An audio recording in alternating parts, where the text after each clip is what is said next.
किरीटभाई वाघेला, सचिव border management Shri Dharmendra Singh Gangwar,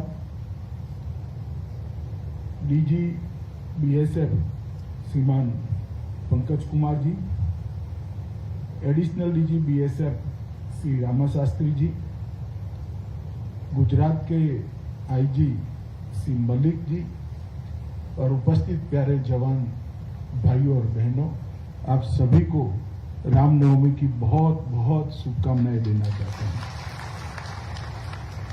आज मैं यहां पर नडा बेट पर पाकिस्तान सीमा से 30 किलोमीटर दूर एक बहुत बड़ा मल्टीपर्पज पर्यटन केंद्र गुजरात सरकार ने हमारे देश के प्रधानमंत्री नरेंद्र मोदी जी की प्रेरणा से बनाया है। इसका फॉर्मल उद्घाटन करने के लिए आया था। वैसे तो यहां यात्रियों का आना जाना लगभग दिसंबर जनवरी माह से चालू है। हर रोज लगभग 10,000 यात्री आते हैं। कुछ दिन वो आंकड़ा 20,000 को भी क्रॉस करता है।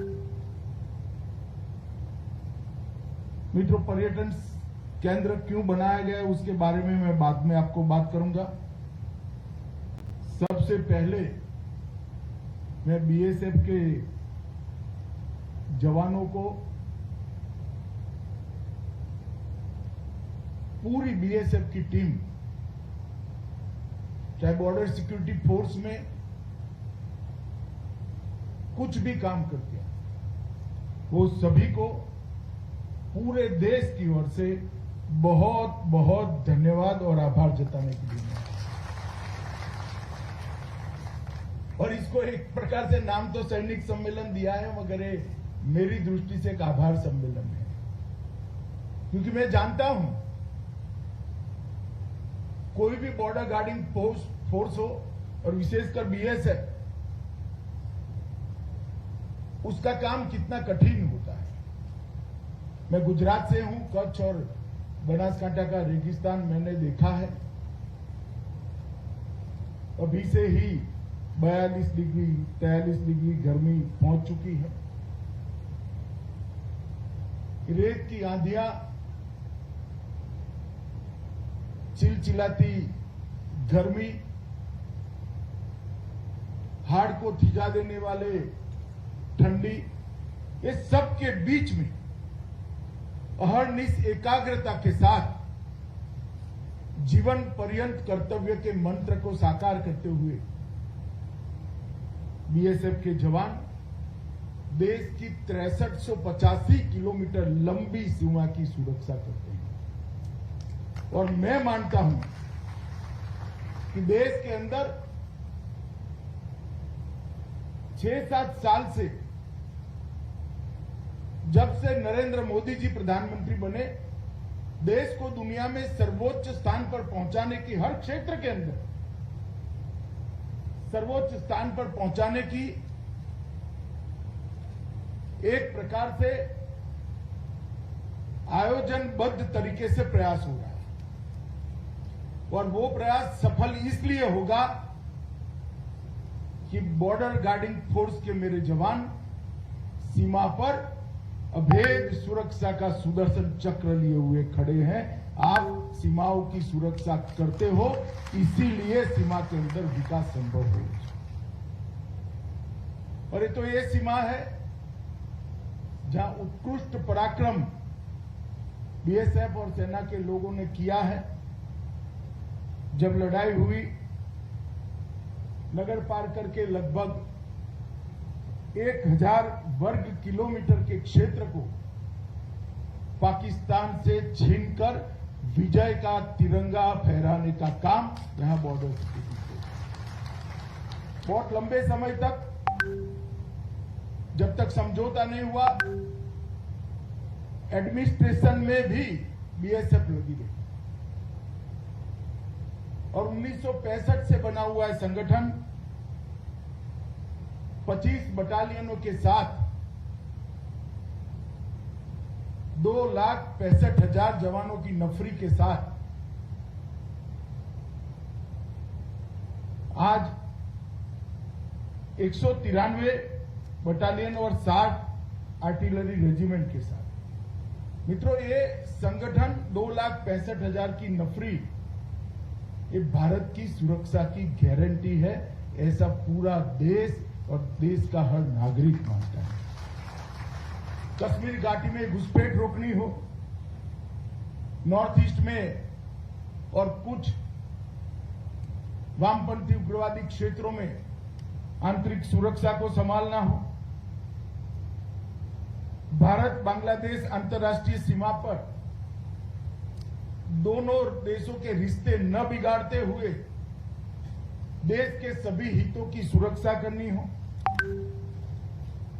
क्रीक के कठिन क्षेत्र के अंदर भी